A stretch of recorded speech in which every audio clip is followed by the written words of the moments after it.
Hey, what's up everyone? I'm gonna teach you how to take your garage floor from this to that in 7 easy steps.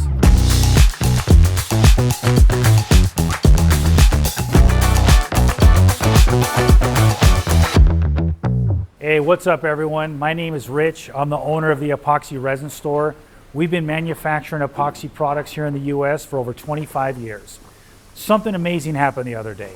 I have an epoxy installer, customer who said to me, Rich, yeah, you make epoxy products, but have you ever done an epoxy floor?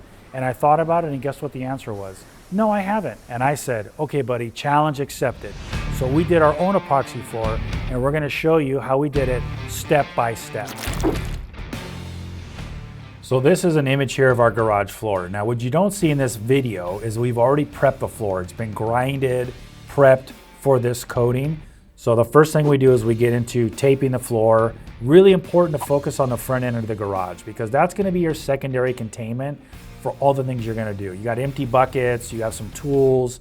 This is gonna be your safe zone. This is a mistake that we made here and we realized later. You wanna give yourself about 5 to 6 feet of, we'll just call it a buffer zone, from the front of the garage going down the driveway.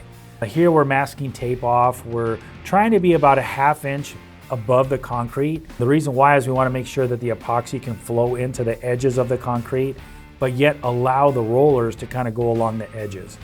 All right, quickly going to step 2 here. This is a very important step as well. So on the concrete, there was a lot of imperfections. Yes, it was grinded and ready for the coating. However, what we see here is divots in the floor or sections that have openings that are uneven.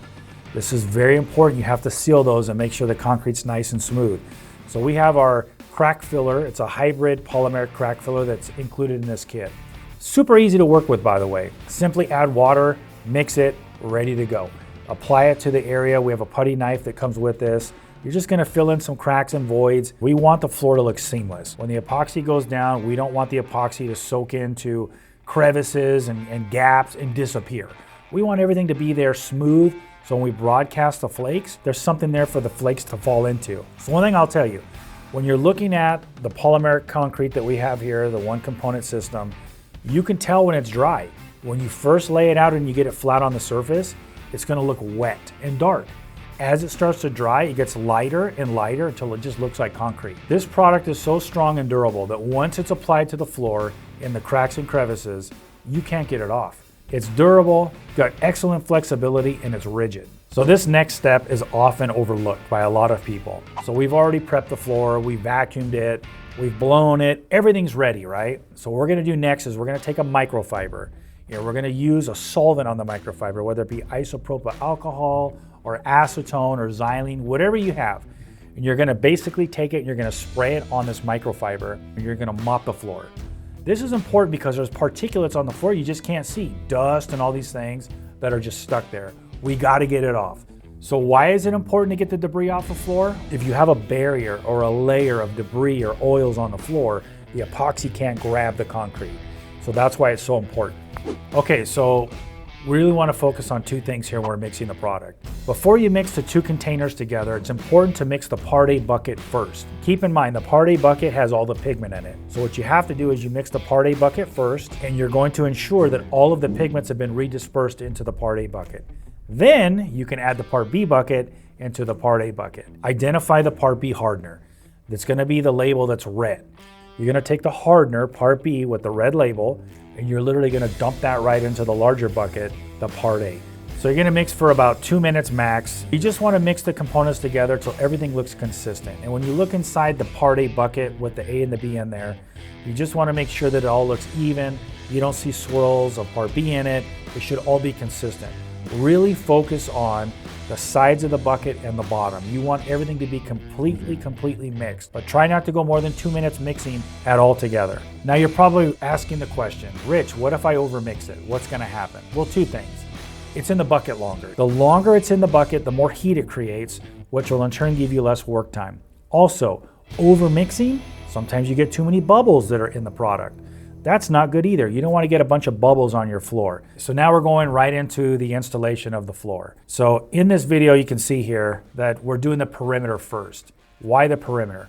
Well, typically the perimeter is the most difficult part because you kind of got to get more integral you got to use a brush or maybe a smaller roller. So we did the perimeter first, and then we're going to go directly into the field. Okay, so now at this point, all the edges of the garage are done. We have the epoxy out. Now we're going to go right into the main part of the floor called the field. What you want to do is you just want to take the bucket, dump it out. You want to either go in zebra patterns or just make puddles. And the goal here is you want to squeegee it, get as much coverage as you possibly can out of the floor, and then back roll it to make it nice and even, okay? Now with this product, you easily can get 300 square feet per one kit. I've seen people get 400 square feet. What you try to do though is you try to get at least 100 square feet per gallon. You don't want to go too thin to where you don't have enough product on the floor. Also, if you go too thin, sometimes the product becomes translucent. What does that mean? You can see through it. You don't want to see the concrete, right? So try to stay at or around 100 to 125 square feet per gallon. Okay, now you can see we're starting to use the flakes on the floor. I decided to do the front end of the garage first. Now, I didn't have my epoxy shoes on, so I couldn't really get into the bulk of the floor. So you'll see here coming up, Jose's gonna put his shoes on and really get in there and start flaking the floor. In this kit, you're gonna get some epoxy shoes. These are essential, and I'm gonna tell you why you do need them. If you do your floor and you step out and you realize, oh no, there's a section on the floor I forgot to get, or maybe the back part of the garage has less flakes than the front, or vice versa. You gotta get back in there and you have to put the flakes or fix it. That's where the epoxy shoes are super important, because it's gonna allow you to basically walk on the floor and not disturb the floor. At a close-up view, you can see the flakes on the substrate. It looks amazing with the tan and the flakes on top. It blends in really well. It looks really, really good. We came back the next day, and ultimately now we scrape the floor with a straight edge scraper. You can use anything, but ideally what you're trying to do is you're trying to get all the excess flakes off. You're gonna sweep up all the excess flakes, and you just basically discard those flakes so you can save them another job if you want. But ultimately here, what we're trying to do is get all the excess flakes off the floor, and now we're ready for the final stage, which is gonna be the polyspartic top coat. Okay, so before you mix the products, just make sure you separate them. Identify which one is the hardener, part B. Identify the resin, part A. And what you're gonna do is you're just gonna take the smaller bucket, which is gonna be the hardener, dump it into the larger bucket, which is going to be the resin. Now, polyspartic's a little different than epoxy. This is gonna work a little bit quicker. You don't have as much work time, and you really don't wanna goof around too much with this. You wanna mix the product, get it on the floor, squeegee and back roll. So let's get right into it. So when applying the polyspartic, there's two methods. You can make puddles on the floor, you can do zebra patterns. The goal is you just got to get the product on the floor. Get it on the floor, squeegee, then back roll. And ultimately the goal here is even coverage is all you're trying to do. Again, the nice things about polyspartic, non-yellowing, high heat resistance of 300 Fahrenheit, and it'll never chalk or fade over the lifetime of the floor. Now, typical dry times for the polyspartic, you're looking dry time to be about 6 hours. And what I mean by that is tack-free. So when you first apply this coating, it's gonna be wet for 6 hours. Right around the 6 hour mark, it starts to get tacky and dry. And then around the 12 to 16 hour mark, it's gelled. 24 hours is what we recommend before you walk on it. But again, all of this depends on room temperature, what part of the country you're at. If you're in North Dakota and it's winter and you apply this product, well, it might not be cured in 24 hours. It might take longer. So keep all that in mind. Okay, the final step here is now you go back and you take all your tape off, all your prepping that you've done. You slowly pull it off. You don't want to wait for this to be dry when you pull it. It actually pulls off better when it's wet. You're going to look through, make sure that if there's any areas or imperfections, this is the time to fix it. If you see any areas on the floor where maybe this happened to us, we had a leaf that had blown into the garage. So we had to go in, kind of scrape the leaf off.